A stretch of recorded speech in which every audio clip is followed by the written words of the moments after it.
Hello everyone, welcome back on my channel Mathematics with Danish. This is the first video of tangent and normal, and in this video we will study about what is slope of normal and what is the slope of tangent, और किस way में आप किसी भी tangent और normal का जो आप किसी कर्व पे ड्रॉ करते हो, ठीक है, उसका स्लोप फाइंड आउट कर सकते हैं. तो ये आज हम इस वीडियो में करेंगे. तो स्टार्ट करते हैं इस वीडियो को.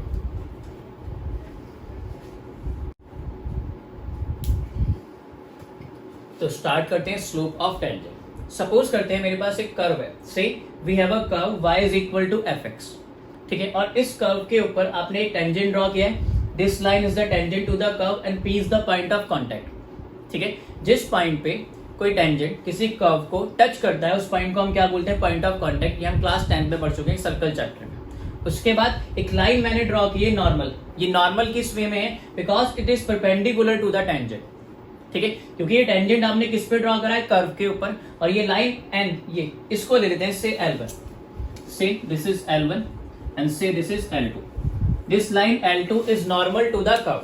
Why it is normal to the curve, because it is perpendicular to the tangent. अब मुझे इन दोनों लाइंस के टेंजेंट के और नॉर्मल के क्या फाइंड आउट करना है, स्लोप फाइंड आउट करना है. तो स्लोप किस वे में फाइंड आउट करते हैं. देखो ये जो स्लोप वर्ड होता है ये हमारे यूज में क्लास 9 से ही आने लगता है.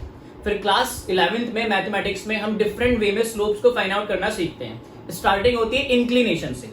तो यहां जो मैंने एंगल रिप्रेजेंट किया है इट इज इंक्लिनेशन. इसको एक बार रिवाइज कर लेते हैं कि what is inclination. Say we have a line L1. अभी ये टेंजेंट नहीं है, इसको मैं क्या कंसीडर करता हूं, से दिस लाइन L1, ठीक है, और ये लाइन L1 इस एक्स एक्सिस के साथ कितना एंगल फॉर्म करती है, थीटा. किस वे में, theta with the positive direction of X axis as measured anti clockwise direction. ये जो थीटा होता है ये इंक्लिनेशन, इसको कब बोला जाता है, when this angle x axis के साथ कब बनता है, with the positive direction of X axis and measured anti clockwise direction.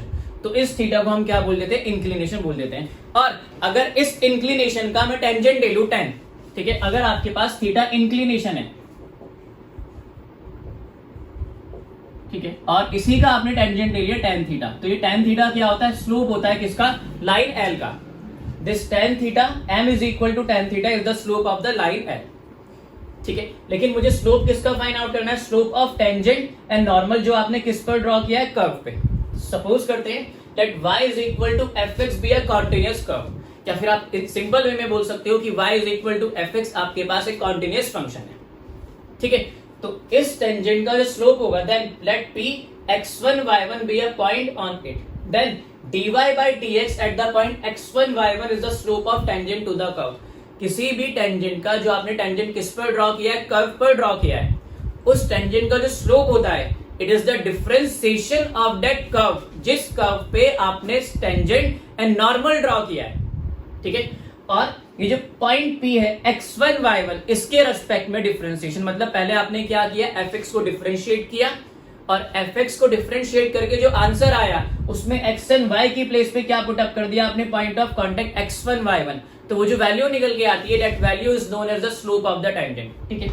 Then dy over dx at the point x1 y1 is the slope of tangent to the curve y is equals to fx at point x1 y1 at point P x1 y1, ठीक है. That is dy over dx at the point P is equal to tan theta. भाई dy over dx at the point P x1 y1 ये भी क्या है, slope m. और slope को हम एक वे में और डिफाइन कर सकते हैं, कैसे, m is equal to tan theta, m is equal to tan theta, ये रहा. तो ये भी आपका स्लोप है m is equal to tan theta, और ये भी आपका स्लोप है m is equal to dy over dx at the point x1 y1. तो दोनों को इक्वल रखा, dy over dx की वैल्यू किसकी इक्वल आती है, tan थीटा की equal, and this tan theta is slope of tangent at the point P where theta is the inclination of the tangent. Okay, please make a note.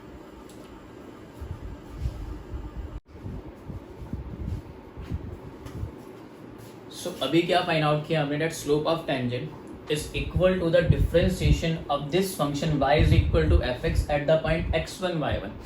जो आपके पास curve दिया गया है उस कर्व का डिफरेंशिएशन, और differentiate करने के बाद x एंड y को किससे रिप्लेस करना है, x1 y1 से.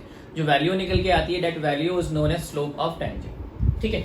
अब स्लोप ऑफ टेंजेंट किस पर डिपेंड करता है, थीटा पे डिपेंड करता है. As we already know theta is the inclination, और अगर इंक्लिनेशन का मैं टेंजेंट ले लूं m is equal to tan theta, तो वो भी स्लोप के इक्वल होता है। हमारे पास दो स्लोप है यहाँ पे, m is equal to dy by dx at the point x1 y1 and m is equal to tan theta. तो दोनों ही वैल्यूज m के इक्वल है, तो dy over dx at the point p is equal to tan theta is the slope of the tangent at the point p। Point p is point of contact, ठीक है। अब यहाँ पे different result निकल सकते हैं अकॉर्डिंग टू द थीटा,